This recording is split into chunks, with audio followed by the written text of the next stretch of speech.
കബഡി രംഗത്ത് വലിയ സാധ്യതയുള്ള സമയമാണ്. നമ്മളെല്ലാം നന്നായി പഠിച്ചു കേരളത്തിൻ്റെയും ജില്ലയുടെയും യശസ് ഉയർത്തിക്കൊണ്ടുവരിക എന്നുള്ളത് മാത്രമാണ് നിങ്ങളുടെ കടമ. ആ കടമ നിങ്ങൾ നിർവഹിക്കണം. ടെക്നിക്കൽ കമ്മിറ്റിയുടെ പ്രവർത്തനം വളരെ സജീവമായി നടന്നുകൊണ്ടിരിക്കുകയാണ്.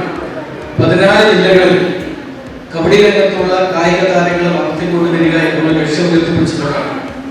ഇത്തരം ടൂർണമെന്റുകൾ സാമ്പത്തിക നഷ്ടമോ ലാഭമോ നോക്കാതെ പലപ്പോഴും ചെയർമാൻ കൺവീനറുടെ കയ്യിൽ കാശിട്ടാണ് ഈ ടൂർണമെന്റുകൾ സംഘടിപ്പിച്ചു വരുന്നത്. നിങ്ങൾക്കെല്ലാം അറിയാം. അതിനൊറ്റ ലക്ഷ്യമേ ഉള്ളൂ, കേരളത്തിലെ കബഡി രംഗത്തുള്ള കുട്ടികളും ചെറുപ്പക്കാരും അനാഥരാകുന്നതാണ്.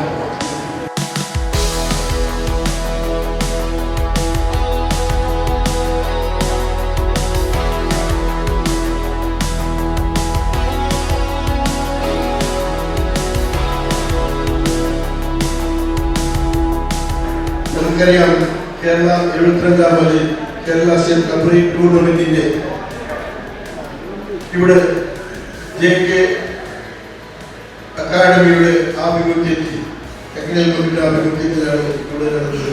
തീർച്ചയായിട്ടും നമ്മുടെ പല ടീമുകൾ കളിക്കുമ്പോൾ ഒരു ടീം വിജയിക്കുകയും മറ്റേ ടീം പരാജയപ്പെടുകയും സ്വാഭാവികമാണ്. തീർച്ചയായും അടുത്ത പ്രാവശ്യം പരാജയപ്പെട്ട് വിജയിക്കുകയും ചെയ്യുന്നതാണ് യാഥാർത്ഥ്യം. നമ്മെ സംബന്ധിച്ചിടത്തോളം, നമ്മളെ സംബന്ധിച്ചിടത്തോളം നമ്മൾ ജഗദീശനെ പറ്റി പറയുകയാണെങ്കിൽ അദ്ദേഹത്തിന്റെ ജീവിതം തന്നെ കബഡിക്ക് വേണ്ടി ഉന്നയിച്ചതാണ്. കാരണം അദ്ദേഹത്തിന്റെ കീശയിൽ നിന്ന് പൈസ എടുത്തുകൊണ്ടാണ് പലപ്പോഴും നമ്മുടെ കുട്ടികളെ വാർത്തെടുക്കുന്നതിന് വേണ്ടി ചെലവഴിക്കുന്ന കാര്യം യാതൊരു സംശയമില്ല. തീർച്ചയായിട്ടും നമ്മുടെ നാട്ടിൽ ഈ കബഡി നല്ലൊരു കലയാണ്. തീർച്ചയായും ചെറുപ്രായത്തിൽ ഞാനൊക്കെ കബഡി കളിച്ചിട്ടുണ്ട്. പക്ഷെ അത് മുന്നോട്ട് പോകാൻ കഴിഞ്ഞിട്ടില്ല എന്നുള്ളതാണ് ഒരു യാഥാർത്ഥ്യം.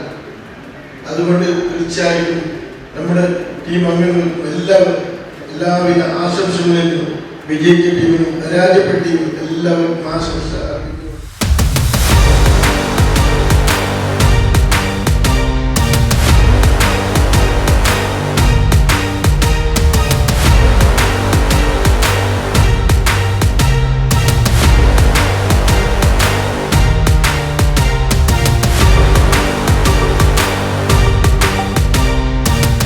നമ്മുടെ ഈ കാസർഗോഡിന്റെ ആതിഥേയം വഹിച്ച നമ്മുടെ സംസ്ഥാന സീനിയർ കബഡി ചാമ്പ്യൻഷിപ്പിന്റെ നെടുംതൂണായ സംസ്ഥാന technical committee chairman Shri Jagadish Kumar. നമുക്ക് അങ്ങനെ ഒരു കമ്മിറ്റി നമ്മുടെ കൂടെ കൂടുന്നുണ്ട്, നമ്മുടെ കൂടെ ഉണ്ട്. അതുകൊണ്ട് നിങ്ങളെ പണി കാര്യം ഇന്ന് ഒരു നല്ല ഫൈനൽ എന്ന് പറഞ്ഞാൽ ചിലപ്പോൾ കിട്ടുന്നില്ല. അങ്ങനത്തെ ഒരു ഫൈനൽ ഇതൊക്കെ നമ്മളെ ഈ കഷ്ടപ്പാടാണ്, നിങ്ങളെ കഷ്ടപ്പാടാണ്. അതുകൊണ്ട് എല്ലാവർക്കും എന്റെ ഇത്രയിട്ട് നിന്ന എല്ലാ ടീമുകൾക്കും എന്റെ കമ്മിറ്റിക്കും നന്ദി പറഞ്ഞുകൊണ്ട്, നമ്മൾ 3 വർഷം മുമ്പ് കേരള സ്പോർട്സ് കൗൺസിൽ നിയോഗിച്ച ഒരു ടെക്നിക്കൽ കമ്മിറ്റിയാണ് സംസ്ഥാന കബഡി ചാമ്പ്യൻഷിപ്പുകൾ നടത്തുകയും ആ ദേശീയ ചാമ്പ്യൻഷിപ്പിലേക്ക് കേരള ടീമിനെ കൊണ്ടുപോകുന്നതിന്റെ അല്ലെങ്കിൽ പങ്കെടുപ്പിക്കുന്ന ഉത്തരവാദിത്വം നമ്മളെ ഏൽപ്പിച്ചിരിക്കുകയും അത് നമ്മൾ കൃത്യമായി നടത്തുന്നു എന്നൊരു വിശ്വാസത്തിലാണ് നമ്മൾ മുന്നോട്ട് പോയിക്കൊണ്ടിരിക്കുന്നത്. ഈ ചാമ്പ്യൻഷിപ്പ് ഇന്നലെ ആരംഭിച്ചത് മുതൽ എനിക്ക് വളരെ സന്തോഷമുള്ള ഒരു കാര്യമെന്ന് പറഞ്ഞാൽ ഈ ചാമ്പ്യൻഷിപ്പിനെ സംബന്ധിച്ച് നല്ല രീതിയിൽ നടത്തുകയും അതിലുപരി പഴയ കബഡി താരങ്ങൾക്ക് മാറ്റം വന്നുകൊണ്ട് ഒരു പുതിയ തലമുറയാണ് എല്ലാ ജില്ലകളിൽ നിന്നും വന്നത്. അവർ നല്ലൊരു പെർഫോമൻസ് കാഴ്ചവെച്ചു എന്നുള്ളതും കേരള കബഡി ടെക്നിക്കൽ കമ്പനിയെ സംബന്ധിച്ച് വലിയൊരു വിജയമായി ഞാൻ കാണുകയാണ്. ഈ കാസർഗോഡ് ജില്ല നമ്മുടെ ടീമിൽ കൂടെ ജയിച്ചു.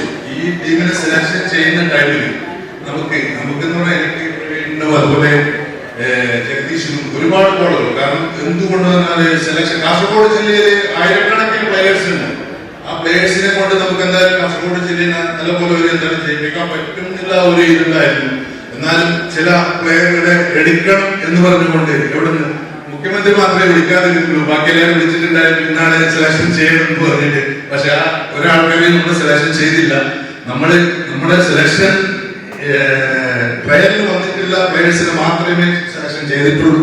അതിന് മുന്നോട്ടും അതുപോലെ തന്നെ ഞാനുണ്ടെങ്കിൽ അത് മുന്നോട്ടും അതുപോലെ തന്നെ ആയിരിക്കും. സെലക്ഷൻ ട്രയലിൽ വന്നിട്ടുണ്ടെങ്കിൽ മാത്രമേ സെലക്ഷൻ കൊടുക്കുള്ളൂ. അല്ലാതെ മുഖ്യമന്ത്രി വിളിച്ചാൽ ഞാൻ സെലക്ഷൻ കൊടുക്കില്ല. അതെന്റെ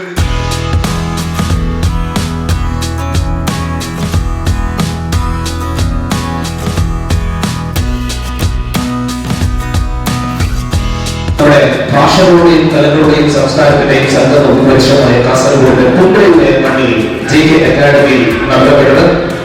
എല്ലാ ജില്ലകളിൽ നിന്നും സീനിയർ ടീമുകൾ പങ്കെടുത്തുകൊണ്ട് ഈ ടൂർണമെന്റ് വളരെ വിജയകരമായി ഇവിടെ പൂർത്തീകരിക്കാൻ നമുക്ക് സാധിച്ചു. ഞങ്ങളിപ്പോൾ സമ്മാനദാന ചടങ്ങിലേക്കാണ് എത്തിയിരിക്കുന്നത്.